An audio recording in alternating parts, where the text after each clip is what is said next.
Olá, nesse vídeo eu vou apresentar o seminário de física dos conteúdos que a gente estudou no segundo bimestre. Para começar, eu vou falar sobre a teoria geocêntrica e heliocêntrica, que eram duas correntes de ideias muito fortes no período da Idade Média. A teoria geocêntrica foi elaborada pelo astrônomo grego Ptolomeu e ele defendia que a Terra estava no centro do universo e os demais planetas giravam em torno dela, cada um com uma velocidade distinta. Os planetas faziam um movimento de laço para explicar o movimento retrógrado que era possível ser observado quando se acompanhava a trajetória de alguns astros.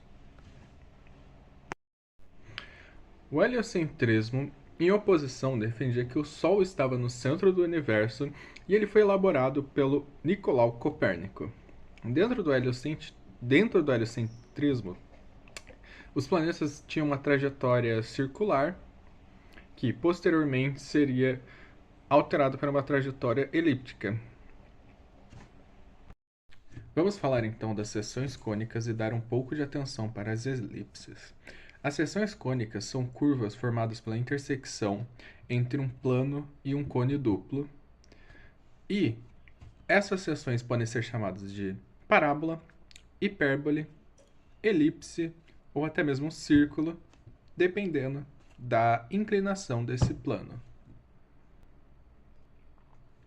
Dando uma atenção maior para as elipses, nós percebemos que elas são formadas quando um plano corta todas as diretrizes de um cone. Uma elipse, ela tem uma propriedade onde, quando nós traçamos duas linhas entre dois pontos específicos dessa elipse, esses pontos chamados de focos, o valor, a soma dessas duas linhas, vai dar sempre uma constante. Na imagem é possível ver o F1 e F2, que são esses dois focos.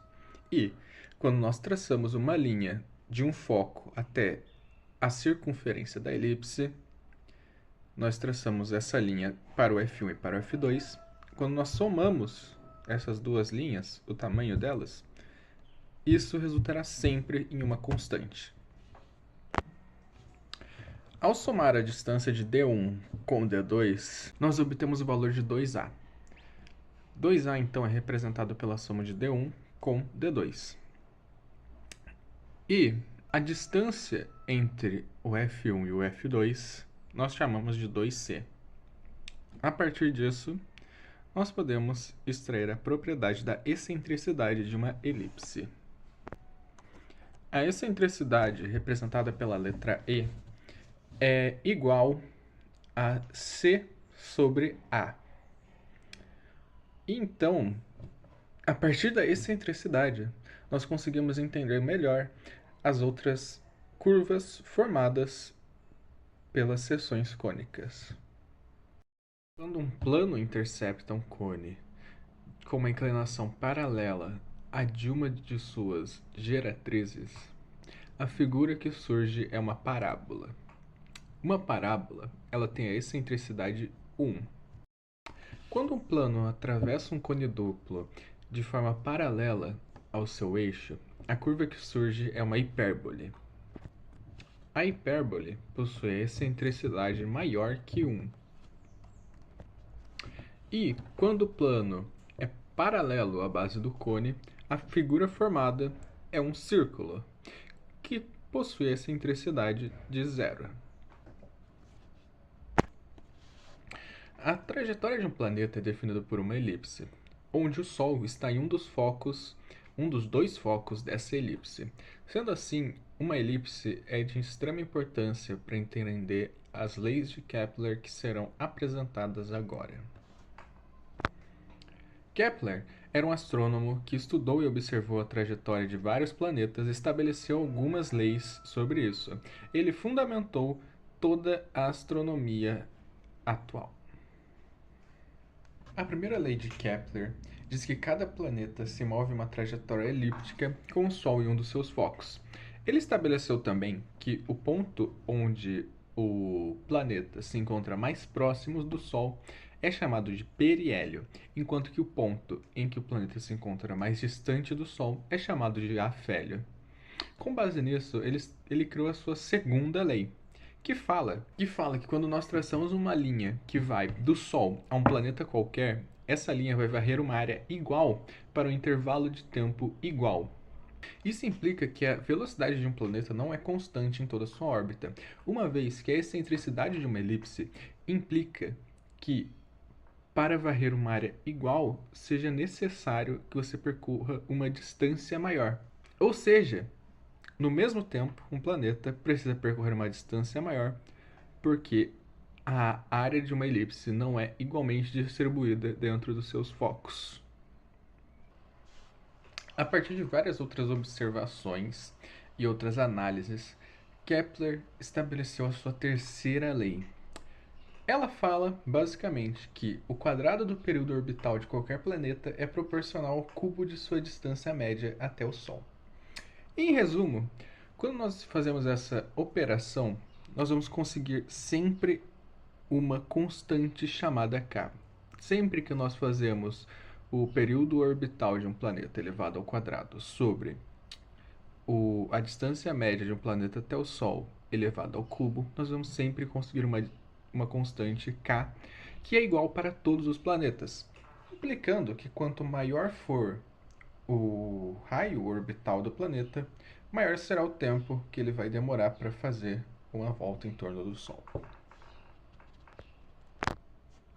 Avançando um pouco mais na história, nós chegamos até Isaac Newton, que foi outra figura extremamente importante para a ciência e que também teve grandes contribuições para a astronomia.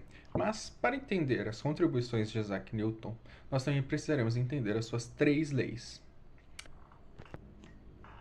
A primeira lei de Newton, a lei da inércia, diz que um objeto em movimento tende a permanecer em movimento e um objeto em repouso tende a permanecer em repouso, a menos que uma força resultante seja feita sobre esse objeto. Em resumo, os objetos tendem a manter o seu estado de movimento, a menos que seja feita uma força alterando esse estado.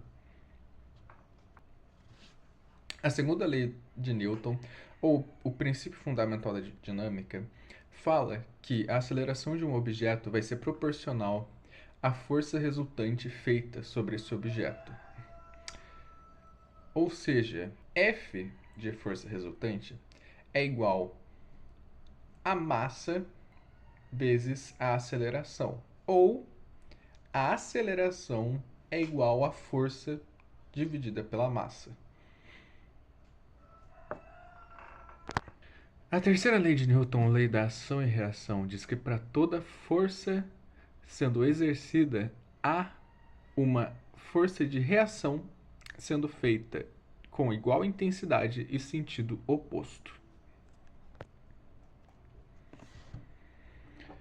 Após isso, Isaac Newton passa a estudar e observar os astros e estabelece a lei da gravitação universal. A lei da gravitação universal estabelece que se dois corpos possuem massa, eles sofrem a ação de uma força atrativa proporcional ao produto de suas massas inversamente proporcional à sua distância.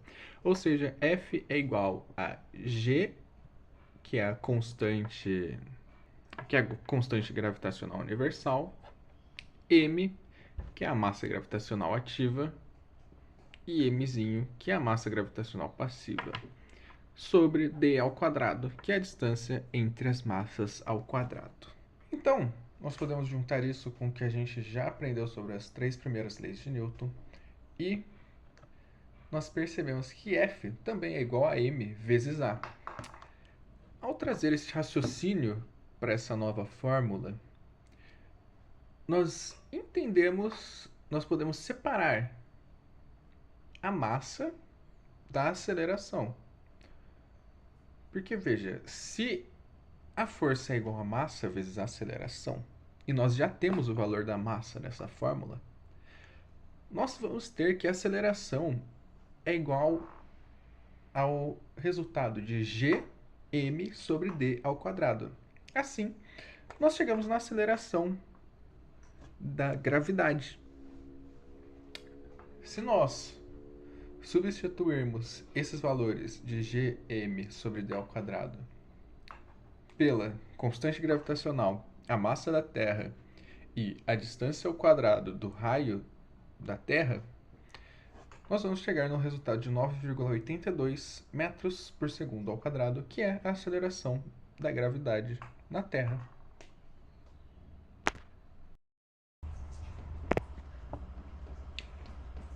E esse foi o seminário. Muito obrigado pela atenção.